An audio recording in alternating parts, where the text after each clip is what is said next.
Comme François, je voudrais dire à Pénélope que je l'aime. Mais pas cette Pénélope là. Non, pas elle. C'est une vilaine. Cette Pénélope. Te quiero Pénélope. Muy guapa. Mi amor. Bon, on est en plein cœur de l'hiver, et pendant cette période de l'année, beaucoup de gens deviennent dépressifs. Les chialeuses météorologiques, il y en a marre. Il y en a marre de vos gueules, il y en a marre d'entendre vos jérémiades. Bordel, j'en peux plus. C'est quoi ce temps de merde? Il fait trop froid. Vivement cet été, qu'on parte à la boulot à La Rochelle, farfagnente. Écoute-moi bien, chialeuse, je vais te faire une confidence. L'hiver, il fait froid. Et même parfois il neige. Alors pour vous, comme je suis un mec vachement sympa, j'ai sélectionné dans ma DVD Take un film qui va réchauffer votre petit être. Aujourd'hui, je vais vous parler d'un film assez récent, qui est sorti en fin d'année 2015, c'est The Walk. The Walk, réalisé par Robert Zemeckis, avec dans les rôles titres Joseph Gordon-Levitt, Charlotte Lebon, Clément Sibony et Sir Ben Kingsley. The Walk est un biopic qui traite de la vie du fil de ferriste funambule Philippe Petit. Fil de ferriste, qui a rallié le 7 août 1974 de bon matin les deux tours jumelles du World Trade Center de New York sur un fil de fer à la hauteur de 527 mètres. 527 mètres. 527 mètres, la putain de sa mère. Eh, s'il te plaît, toi là-bas là.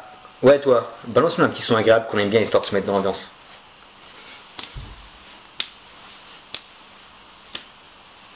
Comme vous vous en doutez, vous n'êtes pas con. Si je vous propose ce film, c'est que j'ai été émerveillé par ce film, j'ai été transporté par ce film. Quand je suis sorti de la salle de cinéma, j'étais épanoui, j'étais bien dans ma peau, j'étais bien dans mes baskets, j'étais heureux, je planais. Tellement ce film m'a fait du bien. C'est ce genre d'émotion que je recherche au cinéma, même si ces émotions se font rares. Dès la scène d'ouverture, on voit Joseph Gordon-Levitt qui nous parle depuis la flamme de la Statue de la Liberté, comme un symbole qui lie la France aux États-Unis. Si les ricains n'étaient pas là, vous seriez tous en Germanie. J'ai su que j'allais kiffer ma race de Rebeu des Bois. Quand j'ai vu la bouille de Joseph Gordon-Levitt grimée en Philippe Petit, je savais que j'allais souvenir ce personnage jusqu'au bout du film. Alors je me permets de revenir dessus, parce que c'est un Robert Zemeckis, et pour un Robert Zemeckis, la promotion du film était très discrète, l'exploitation était minable, je crois que le film a dû rester 2 semaines en salle. La salle où je me trouvais, je crois que c'était, je l'ai vu je crois un jour après sa sortie, voire 2 jours, et la salle était quasi vide. Franchement ça m'a fait bizarre. Les salles vides j'aime bien, c'est cool pour allonger ses jambes, pour enlever ses pompes, pour lâcher des caisses, mais là pour un Robert Zemeckis, il n'y avait personne. On était même pas 10 pèlerins. Et en plus c'est l'année des 30 ans de Retour vers le futur. Et c'est Robert Zemeckis bordel. Et franchement ça m'a fait limite chier pour lui quoi, que son film il n'ait pas eu de succès. J'ai pas suivi le box-office de ce film et je sais même pas s'il a eu un gros succès en fait. Autour de moi j'en ai parlé et c'est vrai que j'ai vu qu'il y avait pas mal de potes qui l'avaient même pas vu quoi. Il est complètement passé au travers de pas mal de monde. Alors j'ai peut-être une explication à ça. C'est qu'à la même époque, il y avait un film qui régnait sans partage sur le box-office. Les nouvelles aventures d'Aladin, avec Kev Adams. Robert Zemeckis, Kev Adams, bordel de merde. Ça fait mal. Au niveau scénaristique, tout est admirablement bien construit. Du pareil kitsch avec cette vision d'Épinal de la France. Mais vous avez tout faux les Américains. Montrez-nous la vérité sur la France. On veut voir des clodos, des chômeurs, des manifestants, des déjections canines sur le trottoir. C'est la France qu'on aime, c'est ça la vraie France. De la jeunesse de l'artiste, à la genèse de son projet fou, à la construction de son coup monté comme un véritable braquage, jusqu'à l'accomplissement de son exploit retentissant. Tout est magnifiquement orchestré. Dans ce film, on peut le voir sous différentes grilles de lecture. On peut le voir comme une aventure, comme un thriller d'espionnage, ou comme une quête du Graal. On va revenir sur la réalisation de Robert Zemeckis. Robert Zemeckis est un des réalisateurs qui a le plus compté dans ma vie de cinéphile. Et c'est une des personnes qui m'a fait aimer le 7e art. Parce que comme beaucoup d'enfants qui ont grandi dans les années 80, le tout premier film dont je me souviens que j'ai vu au cinéma, j'en avais vu d'autres avant mais je me rappelle plus, je sais que j'avais vu Les Entrechats, pas mal de Disney et tout, mais voilà, c'est mes sorties de la tête. Et le premier film dont je me souviens, et je l'ai vu lors de sa sortie française, quelques jours après sa sortie française, comme beaucoup de gamins qui ont grandi dans les années 80, j'ai vu Retour vers le futur. Et ça a été une baffe monumentale. Je l'ai vu en 1986, parce qu'avant les films n'étaient pas distribués comme maintenant, et les films ils sortaient des 6 mois, des 1 an après. Et je l'ai vu lors de sa sortie française, franchement j'ai de la chance d'avoir vécu ce moment, et c'est inoubliable. Robert Zemeckis n'a pas son pareil pour nous conter des histoires. Que ce soit Hill Valley ou Forrest Gump qui est assis sur un banc, c'est des endroits hyper réalistes, mais à sa façon de filmer, à sa façon de faire rythmer les scènes, il transforme ces endroits où les protagonistes sont comme des endroits uniques. Et lui, il a vraiment une touche particulière. C'est un réalisateur qui n'aime pas bosser dans le confort. Il aime bien passer d'univers en univers. On peut le voir avec Contact, avec Seul au monde, avec Apparence. C'est aussi un réalisateur qui prend un maximum de risques en utilisant les dernières technologies, comme la motion capture. Il a fait Pôle Express, Scrooge, Beowulf, pas le nanar ultime avec Christophe Lambert, non, c'est pas celui-là, je vous rassure. Après, ces dernières années, il est passé dans des univers beaucoup plus réalistes avec Flight, avec Allier. Après, je vais pas vous mentir, c'est pas des films que j'ai beaucoup appréciés, c'est un peu les points négatifs de sa filmographie. Et ces films m'ont pas du tout marqué, et je vous les conseille pas du tout. Alors ici, dans The Walk, il emploie de jolies couleurs vintage et aussi une très belle 3D, avec une super profondeur d'écran, avec de très beaux reliefs. C'est un film qui est hyper bien fait, qui est super joli. Et il y a un très bon rendu, production numérique des World Trade Center, c'est bluffant, c'est magnifiquement fait. C'est hyper détaillé, il y a tous les détails au niveau des métaux. Il y a une scène qui m'a beaucoup marqué, c'est quand Joseph Gordon-Levitt, il les découvre quand il sort du métro, il avance vers les World Trade Center, et il regarde tout en haut, elles sont infinies, elles sont géantes, on a l'impression que les tours elles vont lui tomber sur la gueule, la scène elle est impressionnante. Et... Bouh, c'est fait sur fond vert, c'est de la merde, nous on veut des décors naturels. Alors je vais vous raconter une petite histoire, ça se passe le 11 septembre 2001. Il y a des petits malins pour fêter la fin de leur stage d'aviation, tout fraîchement d'être diplômés.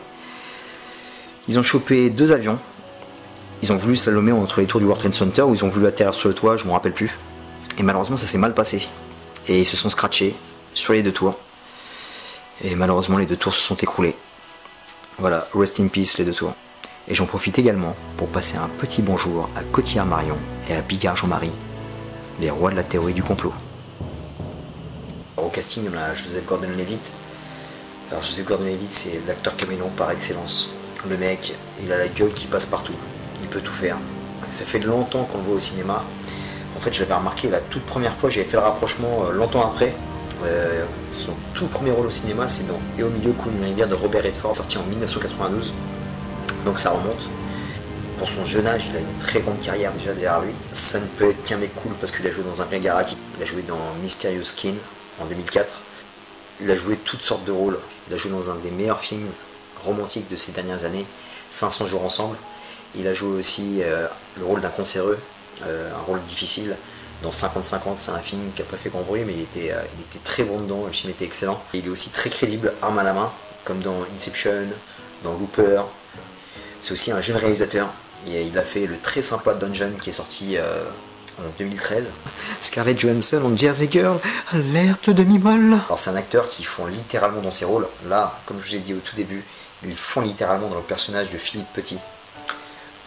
Il maîtrise toutes les gimmicks clownesques de Philippe Petit. Il a toutes les qualités athlétiques du funambule, parce que pour être funambule, il faut allier la puissance physique à la grâce d'un danseur de ballet. Il faut avoir une bonne pose de pied, il faut avoir le buste droit, et franchement, c'est super bien travaillé. On voit qu'il est hyper crédible quand il est sur son fil de fer. Il a fait une excellente composition. Et ce qui m'a le plus marqué, le plus touché, c'est qu'il a un excellent français. Bon, il a un léger accent américain, on le sent un petit peu, mais il parle très bien français. Et cerise sur le gâteau, il parle aussi anglais avec l'accent français. Et en plus, c'est lui qui narre le film, donc il donne encore plus de sympathie au film. Please, please, let me walk on my wire between the towers of World Trade Center. Please, Charlotte Lebon. Alors, le petit casting féminin qui va bien, Charlotte Lebon, ou devrais-je dire Charlotte la Bonne. Parce que franchement, je la soupçonne d'être très désirable comme nana. Elle ressemble parfaitement à la nana avec qui tu seras à la fac, qui te photocopie les cours magistraux pendant que tu sèches, et qui en plus te paye le resto U. Autre rôle très sympa, Sir Ben Kingsley qui joue un peu le sensei de Philippe Petit. Ouais, il a un rôle, on le voit pas beaucoup, mais le peu qu'on le voit à l'écran, il est très cool. Clément Sibony, bah bof, voilà. C'est le genre d'acteur français un peu fade que j'aime pas du tout. Un hybride entre Romain Duris et Guillaume Canet, mais en beaucoup moins bon. Sinon, tous les personnages un peu obscurs, un peu en retrait, qui font partie de la team, par exemple, de Philippe Petit, dont je vais parler tout de suite après, ou les flics, etc. Tous les personnages sont très crédibles, voilà, ça sonne les années 70 dans les looks, dans les costumes, tout est bien étudié, tout est classe. Alors Philippe Petit il a réalisé un exploit individuel, mais ce qui est bien dans ce film, c'est que ça détaille en fait tout le travail qu'il y a eu en amont. Partant de France, il a recruté, on va dire, une équipe française, et dès qu'il arrive sur place, il a recruté une équipe américaine. En fait, ça a fait une équipe internationale pour construire son coup, demander une logistique démentielle. C'est là où j'en parlais au début, le côté thriller espionnage, parce qu'il y a beaucoup de suspense en fait autour. Parce qu'on voit que le mec il se déguise, il prépare son coup, il rentre dans le building, il garde tous les emplois du temps de tous les employés. J'ai beaucoup aimé voilà, toute l'équipe qui est articulée autour de lui aussi, qui font qu'un. On a envie de les soutenir, on a envie de les aider, on a envie que le projet il aille au bout. La scène finale du film, c'est un moment unique, c'est un moment artistique, c'est un moment humain, plein de vie. Et en fait, ce coup de folie de Philippe Petit donne naissance au World Trade Center. Ça a fait le tour du monde. J'imagine juste, j'essaie de transposer s'il aurait fait ça à notre époque, avec Internet, avec les réseaux sociaux, tout ça, le mec il aurait ça aurait explosé. Ce film met en relief la difficulté qu'il a eu pour monter là-haut et pour traverser. Ouais, c'est un type qui a, juste avec son courage, sa détermination, son talent, parce qu'il faut beaucoup de talent pour faire ce qu'il fait, très peu de moyens pour arriver à ses fins. Limite, il a que sa bite et son couteau, pose son pied sur le fil de fer, on n'est plus qu'ému quand il arrive à ses fins, quand il commence à traverser. Bien que je savais qu'il avait réussi son coup, c'est tellement bien fait, la réalisation est tellement bien faite sur ce moment-là qu'on est en flip. J'étais accroché, j'étais un peu moite, j'étais nerveux et franchement la scène est filmée avec une maestria, elle est magnifique. On est tellement avec lui que la traversée n'en est que plus émotionnelle et belle. Sur la scène finale, on a les effets spéciaux et les récits qui ne font qu'un. Ils fusionnent. Philippe Petit, lors de sa traversée, fusionne avec les World Trade Center, avec la ville de New York et avec le ciel. C'est magique. C'est magnifique de réalisation. Alors dans le film c'est super bien retranscrit, mais en réalité, Philippe Petit, il est resté aux environs d'1 heure sur son fil à faire des allers-retours entre la tour nord et la tour sud. Il y a 43 mètres de distance, je pense qu'on s'en rend pas compte. Ça va être super flippant, juste de voir la distance. Alors j'imagine pas avec le vide, 527 mètres de vide, et le mec il a fait 1 heure d'aller-retour. Avec les flics de chaque côté qui l'interpellent, qui lui mettent la pression pour qu'il arrête, et les hélicoptères qui sont au-dessus de sa tête. Le type c'est même plus du sang-froid, c'est un surhomme le gars.